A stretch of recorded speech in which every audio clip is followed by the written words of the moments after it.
France is more than just Paris. It's a country where every city tells a story of food, fashion, art, and history. But if you only had time for three, these are the ones that truly capture the soul of France. Picture this: cobblestone streets that have witnessed centuries of secrets, markets bursting with colors you didn't know existed, and cafés where time seems to slow down just for you. Today, we're embarking on a journey through three French cities that will redefine everything you thought you knew about this enchanting country.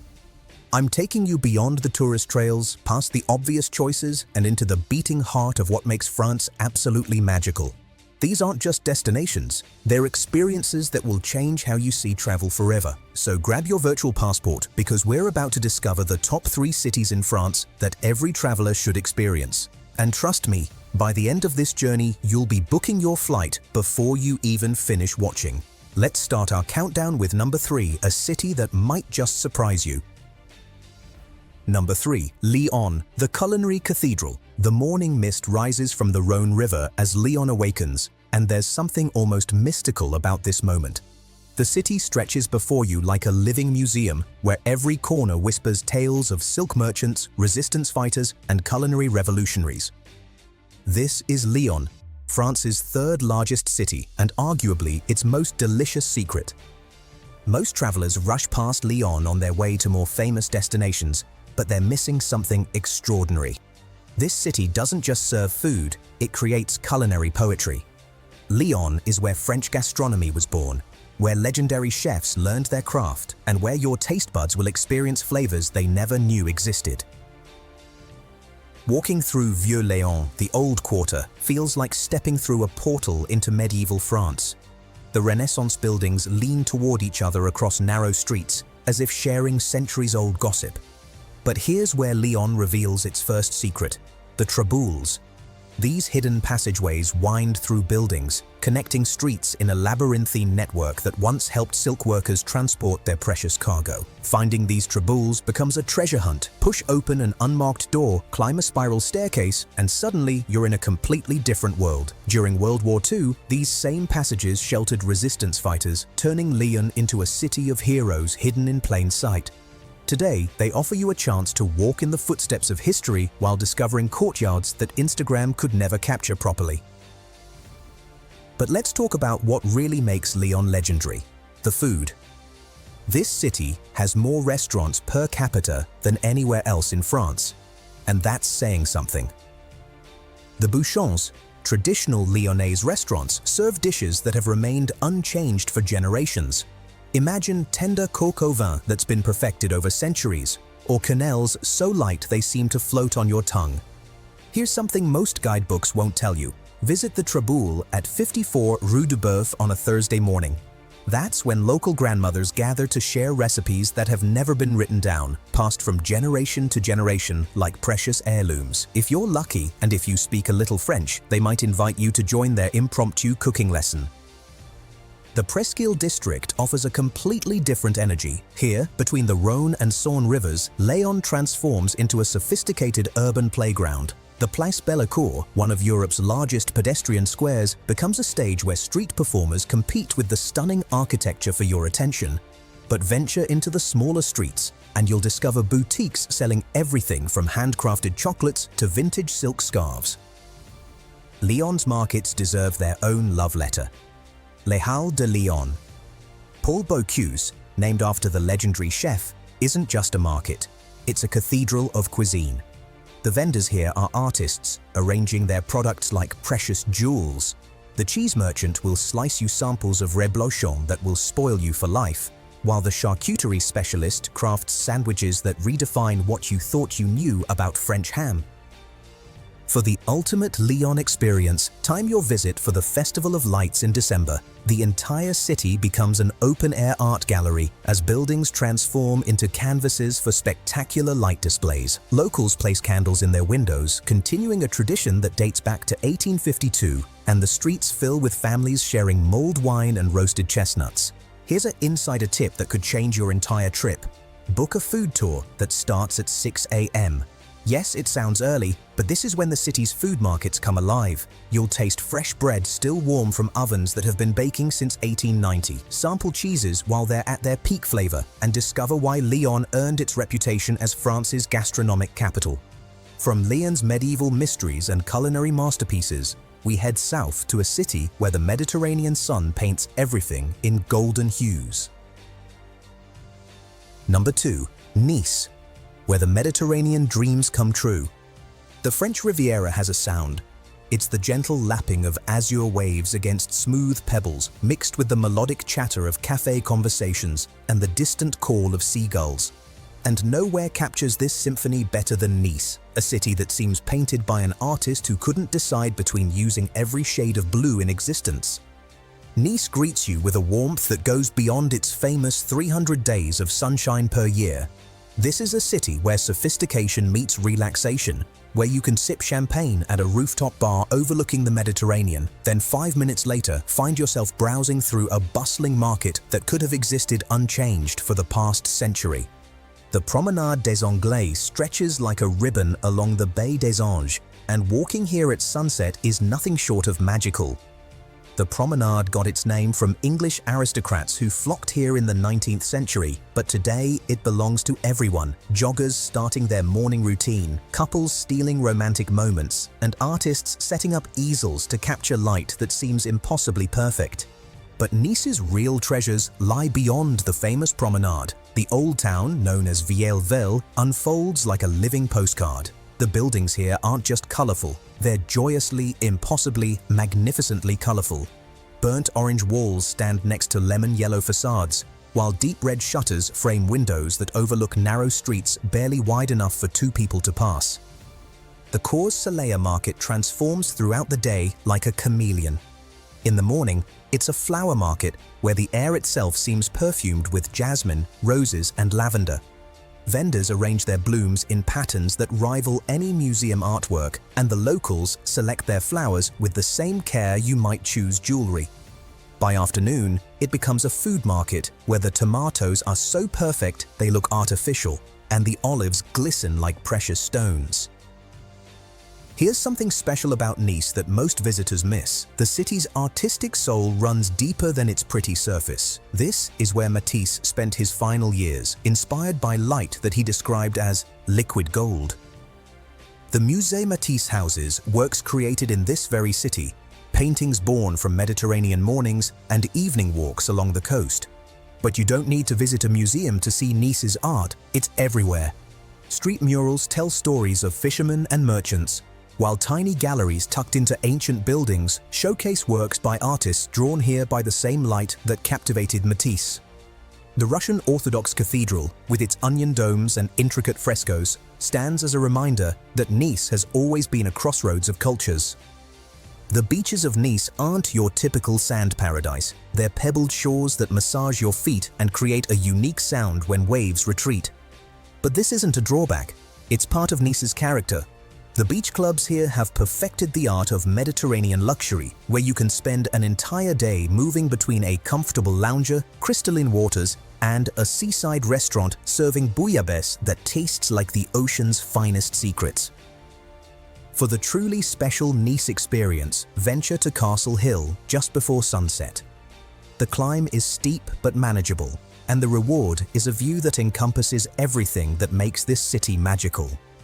The Mediterranean stretches endlessly before you, the old town spreads out in all its colorful glory, and the Alps provide a dramatic backdrop that reminds you that Nice exists at the intersection of multiple worlds.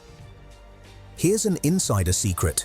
Visit the Villa Ephrussi de Rothschild in nearby Saint-Jean-Cap-Ferrat on a Wednesday morning. The gardens here represent different themes: French, Spanish, Japanese, and wandering through them feels like traveling the world in a single morning.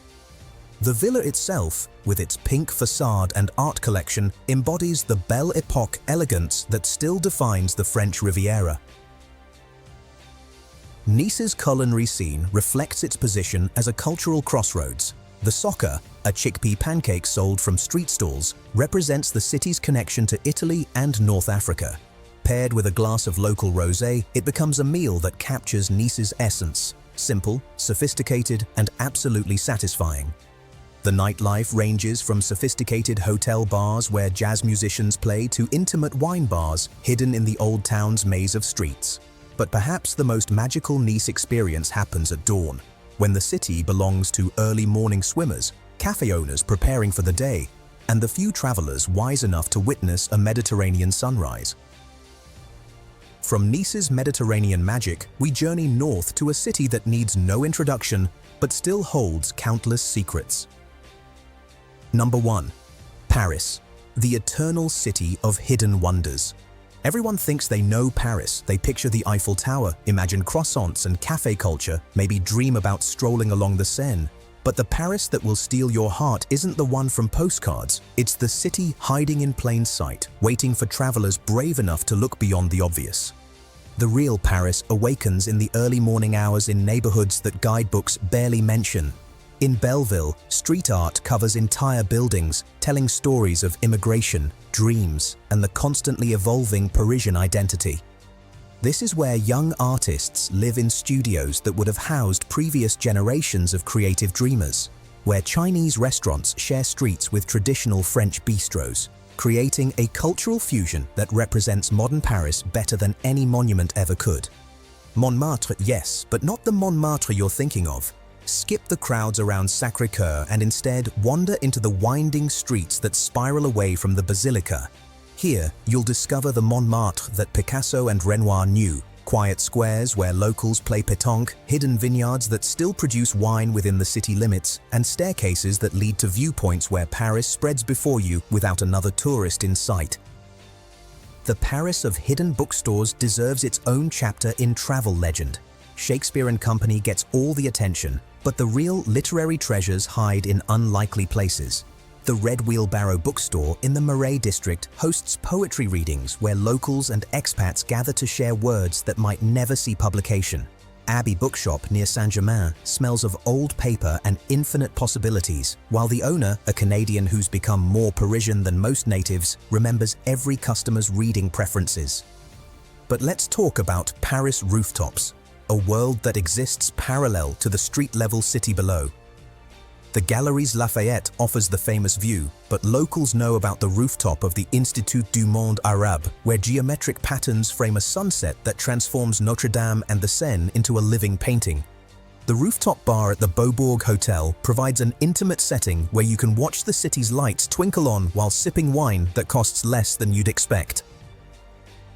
Paris markets operate on a rhythm that tourists rarely experience. The Marché des Enfants Rouges, the oldest covered market in Paris, comes alive on Saturday mornings when vendors who've worked the same stalls for decades arrange their offerings like temporary art installations. The conversation here happens in a dozen languages, reflecting Paris's status as a global crossroads where traditions from around the world find new expression. The Seine offers more than romantic boat rides. At dawn, you'll find Parisians swimming in designated areas, treating the river as their personal fitness center. The riverbanks host impromptu picnics where strangers share wine and conversation, creating temporary communities that dissolve and reform like the flowing water beside them. The bouquinistes, the book vendors who've lined the Seine for centuries, sell more than old books. They're guardians of Parisian intellectual culture, ready to discuss philosophy or recommend a novel that could change your perspective on everything.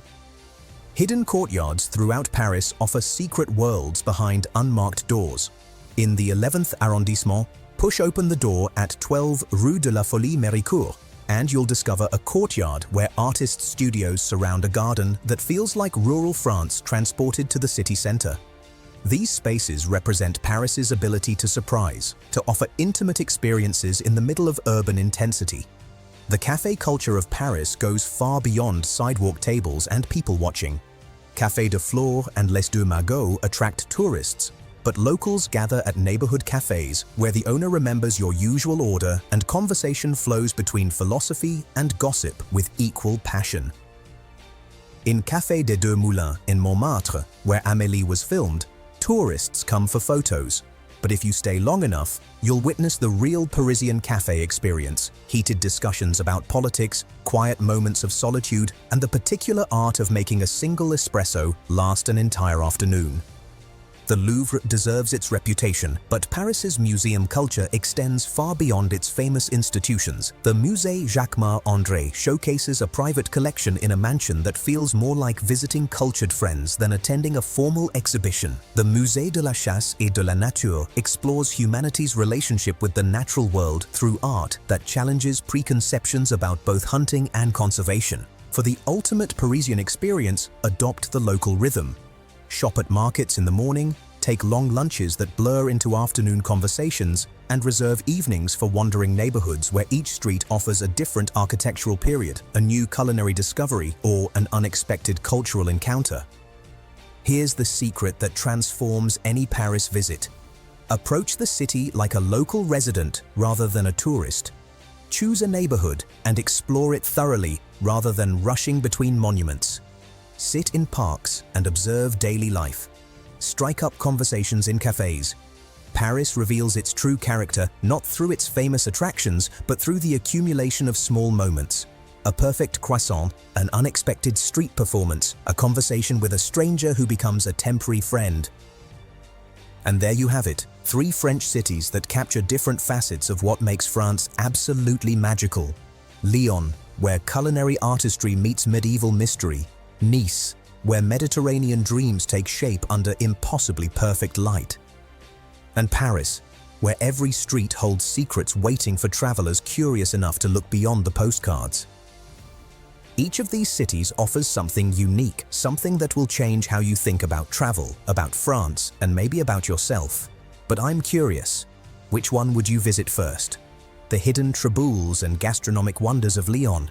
The colorful markets and azure waters of Nice, or the secret corners and artistic soul of Paris? Drop a comment below and let me know which city called to you most strongly. And if this journey through France has inspired your wanderlust, make sure to subscribe because we're just getting started as we continue to explore hidden gems across the globe that most travelers never discover, cities that rival these French treasures but remain beautifully, blissfully uncrowded. Until then, keep dreaming of cobblestone streets, perfect pastries, and the kind of travel experiences that become the stories you'll tell for the rest of your life. Au revoir, and see you in the next adventure.